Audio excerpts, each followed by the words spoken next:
Good evening, guys.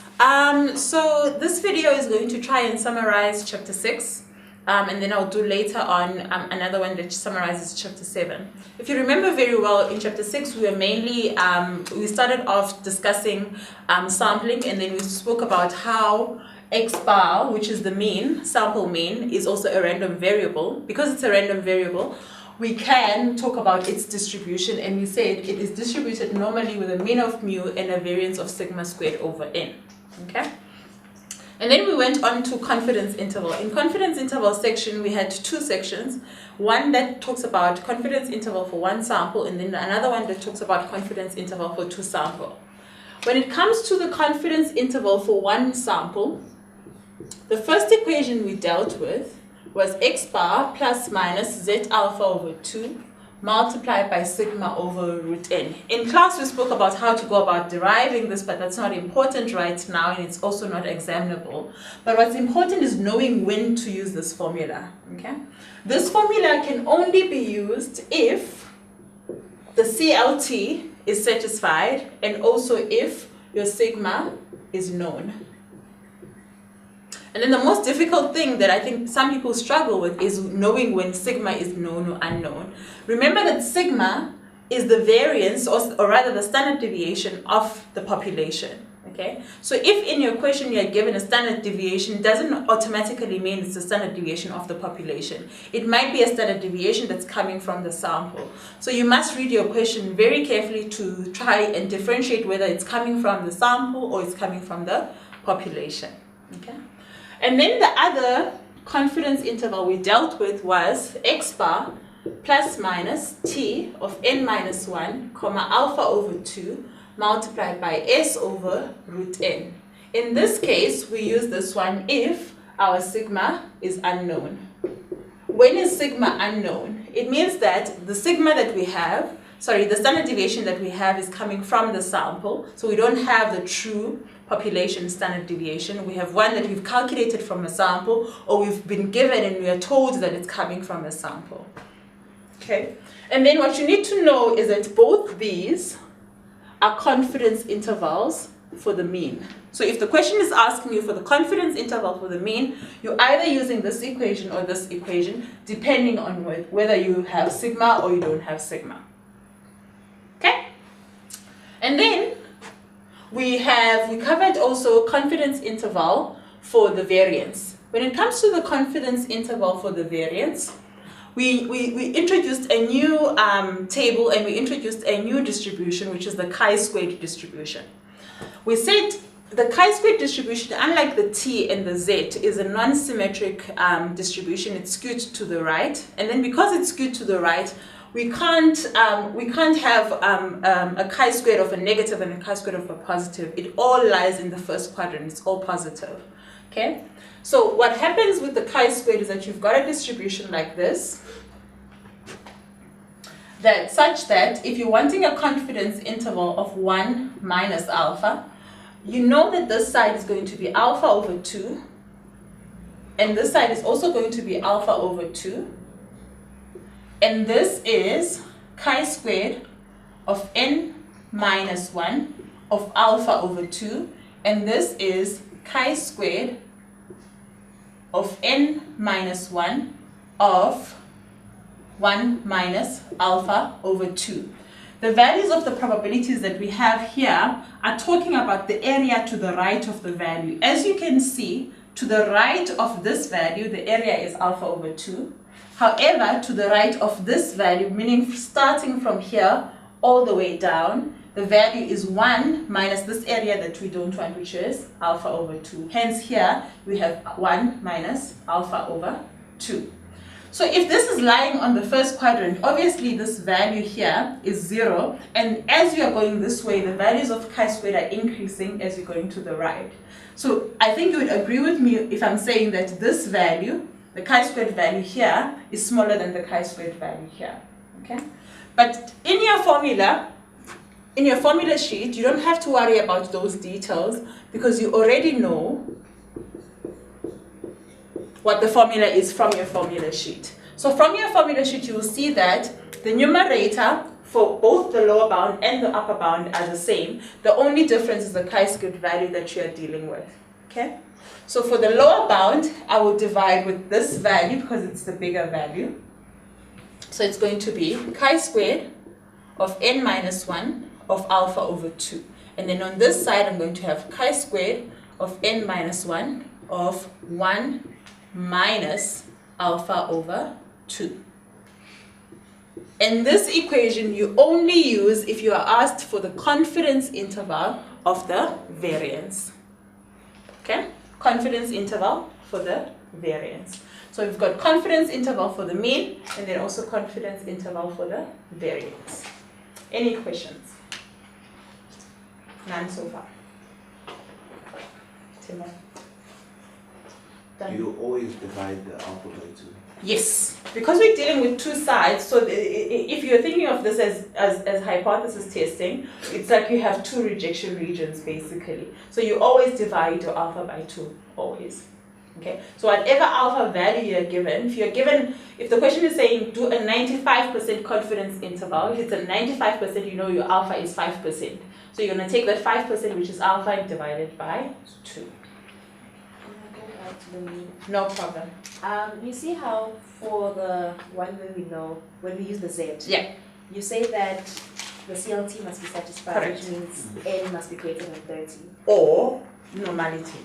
Or normality. Exactly. So now, also then it would mean even if you had a less than 30, Yeah. you would still use the Z. Exactly. And then for the T, Yeah, if you had same. So all this chapter is governed by the CLT.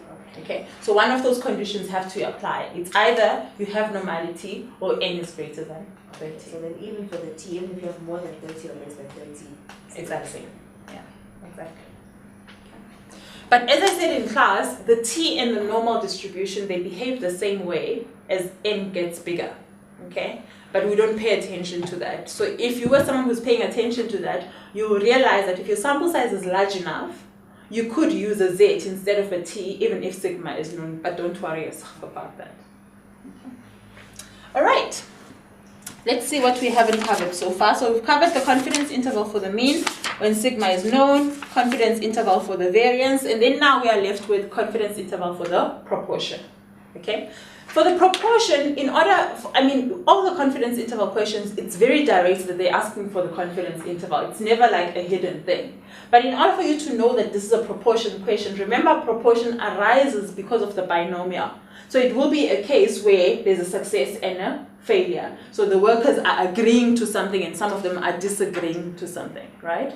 So when it comes to the proportion, you'll always be given an X, which is the number of people who are supporting, this number of successes, and you always have an N, okay? That's how you're predicting your P hat, your proportion, okay? And then the confidence interval for the proportion is as follows: P hat plus minus Z of alpha over 2 multiplied by the square root of P hat into 1 minus P hat over N.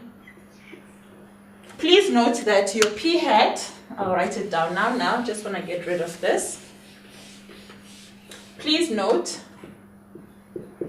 that your P hat is always equal to X divided by N, where X is the number of successes divided by the sample size. Okay, so this is confidence interval for the proportion. All right, so that's one sample. Okay. Then after the break, we will do 2 samples.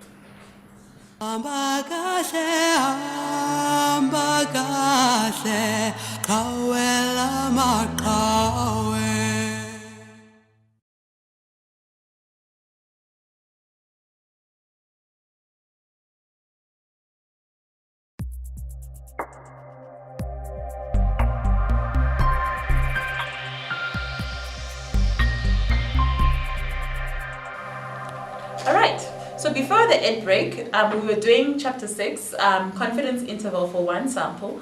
Now we're going to be looking at confidence interval for 2 samples, okay? So the main difference between what we did previously and what we're doing now is that you're dealing with comparing 2 groups, okay? And what you need to pay attention to is that we talk about independent samples and we also talk about dependent samples. Independent samples, it's when you're comparing two samples that have nothing to do with each other. So it's either you're comparing males and females, or you're comparing two groups of classes, class that attends period 1 and class that attends period 2. Okay?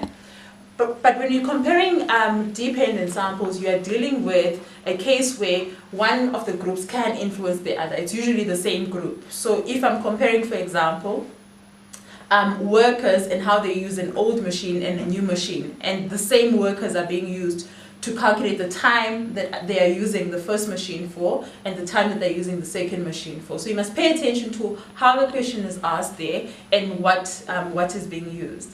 Another example would be if we're talking about twins, for example. Even if I take the first set, I divide the twins. I've got twin 1 from one group and twin 2 from the other group. Because they are twins, there's a genetical that they share. So there's the dependence that exists there. So you must pay attention to the context of the example.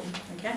So what we have here is confidence intervals for two sample means, but all of these are used in different cases. For instance, the first one is the confidence interval for the difference in two means if your variances are known and unequal. So here, your variances, your sigmas, must be known. So you must know the true variance from the population, and they must be unequal. The second one is if your variances are unknown, but also they are unequal. Okay? So here, your sigmas, your variances, sorry, are unknown. However, they're still unequal. So when you're reading a question, be careful. We never assume ourselves that variances are known. So if the question doesn't tell you, we never assume that variances are equal. So if the question doesn't specify that the variances are equal, you always assume that they are unequal. Okay? So if nothing is mentioned about equality of variances, you can't use any of these. If, however, the question is mentioning that the variances are equal, then you know that there's a pooling of variances that has to occur. Therefore, you need to use this equation, okay, that has SP. So you know that this equation, you jump to it if your sigmas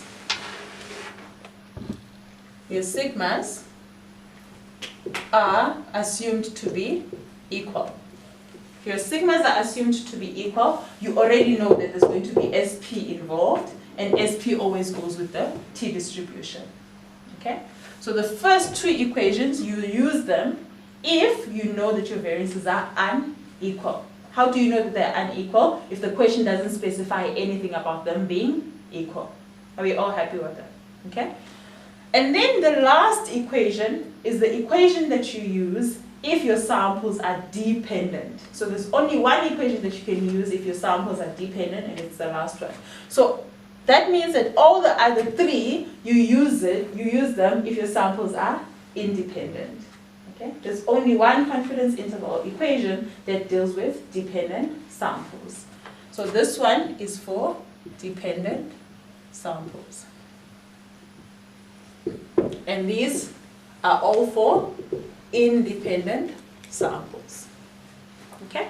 So read your question carefully. For two samples, we only do confidence interval for two different means when you're comparing the difference in the means. And then now, to conclude this video, I just want to talk about how do you go about making a conclusion or making inference, making a conclusion from the calculations that you have done. So what does the confidence interval actually mean? So if you've got a confidence interval and you observe particular values, remember that the confidence interval is saying, I am 90% confident that the true difference in the means lies between these two values. If, for example, I observe 1.8 to 3.5 as my confidence interval between the two different means, do you notice that this confidence interval has both the lower bound and the upper bound as positive? Okay, so this means that 0 is not included in the confidence interval. Okay, if 0 was included in the confidence interval, we would say there is no difference in the means. However, in this case, there is a difference in the means. Okay, and which one is better than the other will depend on the order you have put them. So if you put x bar 1 first, minus x bar 2, and you've got positive values, it means that x bar 1 is greater than x bar 2. So you would say the mean for the first group is better than the mean for the second group because you've got a positive number. If, however, you observed negative 1.8 to negative 0.9, you're noting here that both these numbers, both the lower bound and the upper bound, are negative. Are you happy with that?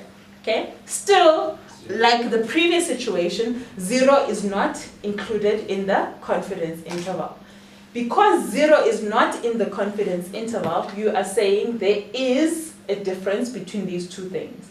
Because if 0 was in the confidence interval, it means that there's a possibility that mu1 minus mu2 can be equal to 0, which technically implies that mu1 is equal to mu2.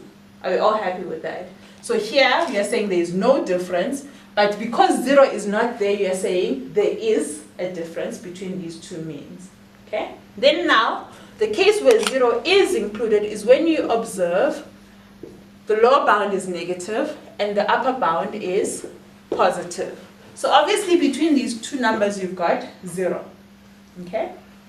Because we said we are 95% confident that our difference in the means lies between these two values, it means that the difference in the means can possibly be 0. Okay? If the difference in the means can possibly be 0, it means that the means can possibly be equal. So you are saying what? There is no difference between the two means. So here you are saying there is a difference. Here you are saying there is no difference. Okay, that's how you go about. So you're always talking about the inclusion or the exclusion of 0 because of that. Okay, and I hope that makes sense. Any questions before I conclude? None. Thank you.